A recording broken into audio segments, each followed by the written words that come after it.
What is up, my friends? I hope you guys are having a great day today. I hope wherever you are, whatever you're doing, that you are excelling at it, that you're loving it, that you're doing fantastic. I want to say thanks for stopping in for just a few minutes to talk to me about movies. I always enjoy our movie conversations. Today we're going to be talking about a movie from 2023 called Horror in the High Desert 2, Minerva, directed by Dutch Merrick.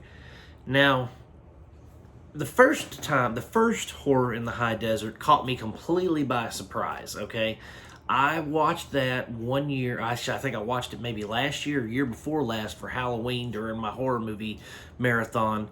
And it took me by surprise because when I first started watching, this is a found footage film series, okay?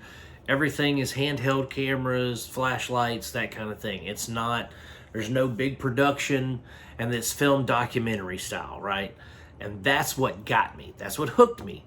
I'm watching it, and I know nothing about it. The description didn't say nothing really about what it was, other than the fact that a guy went missing in the Nevada desert, and they never found him.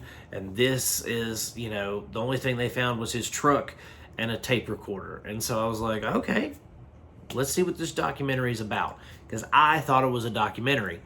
And so I'm watching it, and it gets towards the final act of the film. We're getting towards the very end, and I realize this ain't no documentary. This is a horror film, but it was filmed in such a way that I could not tell the difference until the end. And that solidified, I was like, all right, that was an excellent film. Well, little did I know that Dutch Merrick also came out with a sequel to Horror in the High Desert. So I've been putting it off for a while, and finally I said, you know what? Well, the reason that I watched the sequel is because I was scrolling through Prime looking for stuff, and I saw that there's a Horror in the High Desert 3. And I said, oh my goodness, now I've got to watch the second one so I can see the third one. And so I watched the second one, guys, and this is going to be the review of that. And let me just start by saying that this film started off excellently. I really enjoyed it. They talked, they went over a little bit of the previous film, saying, okay, well, Gary Henge was a hiker, he went missing, and now this girl who's a student geologist kind of went around the same area, and now she's missing as well.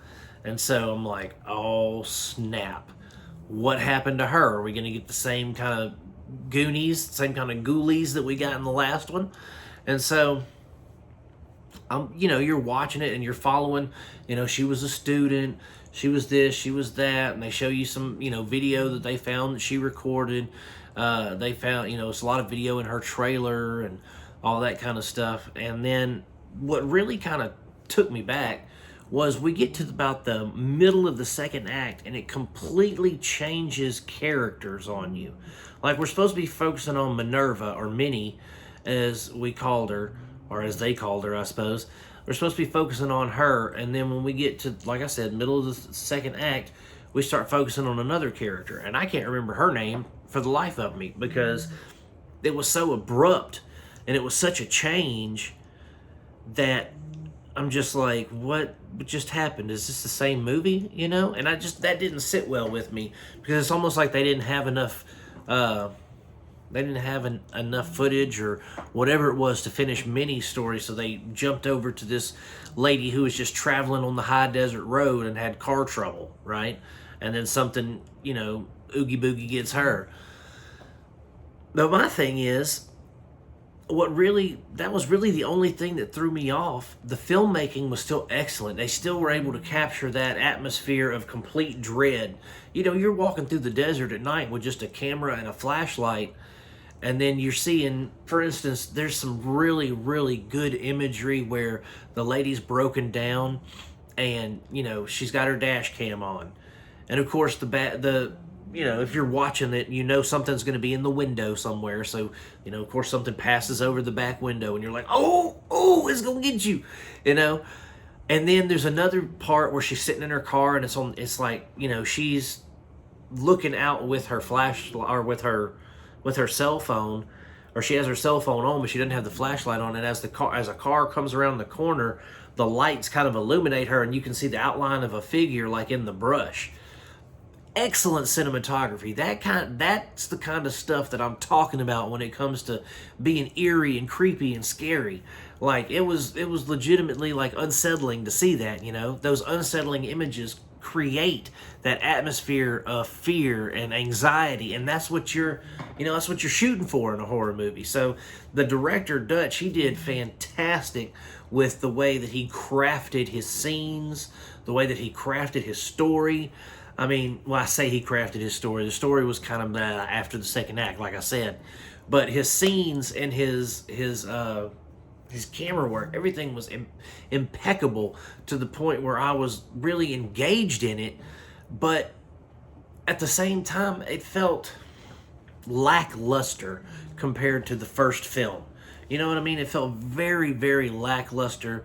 It didn't seem like there wasn't as much detail or ambiance in this one as there was in the first film. It was very much subdued, because in the first film I really felt like, maybe it's because I felt like it was a genuine documentary, that it felt that when it took a turn to be a real horror movie, I was like, oh, you know, that was something special. This didn't feel special at all. This felt like a sequel. It felt like a subpar sequel in a way, because other than the camera angle and the ability to craft an atmosphere, the acting wasn't as good as the first film. The writing damn sure wasn't as good as the first film, because it felt forced. A lot of the acting felt forced. A lot of the writing didn't feel it didn't feel as documentary style as the first one. The writing didn't seem like it was written by a documentary crew. It seemed like and even though this one is supposed to be filmed in sort of a documentary fashion, it just wasn't filmed as well as the first one, or it wasn't written as well as the first one, because of everything just seemed forced, like I said. But Horror in the High Desert 2 Minerva isn't bad. It's just not good. And I'm hoping that the third one will really impress me. You know, I'm hoping that it'll bring me back around to that first one with that awe and that amazement that I had. But, you know, again, it probably won't, because now I know it's not a documentary. It's a continuing film series. And so I'm going to judge it as a film and not a documentary that switches on you. You know what I mean? So Horror in the High Desert 2 gets 2.5 out of 5 stars, so it's kind of middle of the road.